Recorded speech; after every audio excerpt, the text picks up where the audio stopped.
Hello and welcome back to Swing Trading Masterclass by Wealthy Education. In this video, we'll talk about Doji candlesticks, but I'll throw a few things out there that can give you a bit of a heads up as to how to trade them.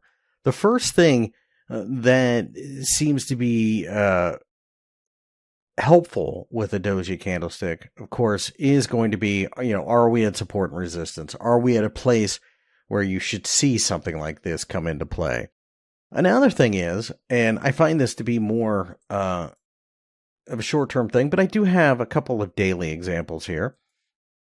You can see here in Swiss yen, we had 1, 2, you could even say 3 days in a row of dojis. So once we broke down through the bottom of that trio there, that was a very negative sign.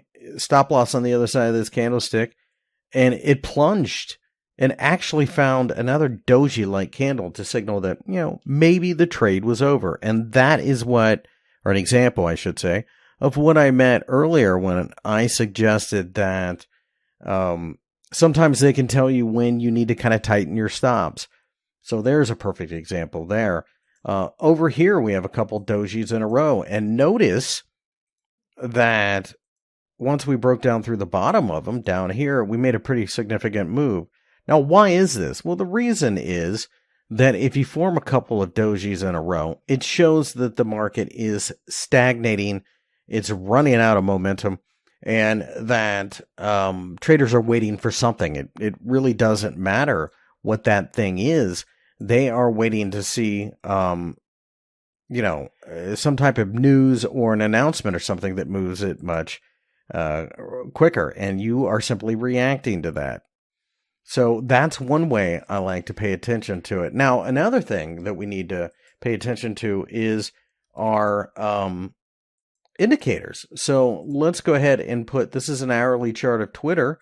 So let's go ahead and put our short-term indicators on, moving averages, I should say. And this is the 9 and 20. And as you can see, we formed a doji there right in the middle. We pulled back, we found support, and we rallied. We formed another doji here.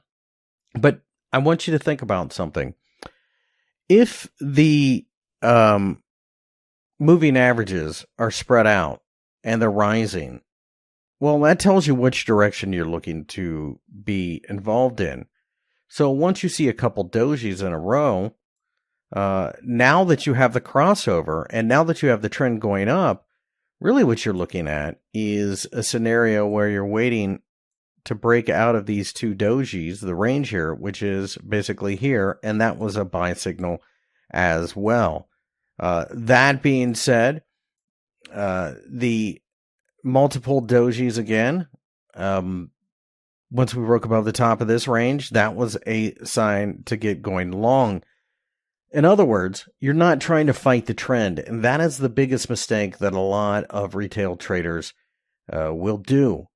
So in Cardano, you can see that we had the doji there, doji there, doji there.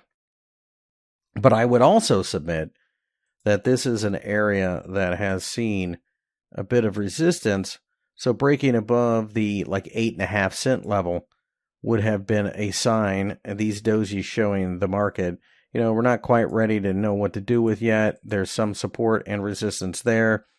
You could also put in the MACD, and as you put the MACD in, you can see we had an obvious cross there and an explosion in the histogram after multiple dojis. So that's taking, what the market's telling you. We're building up momentum for something. We just don't know what it is yet, and following right along with it.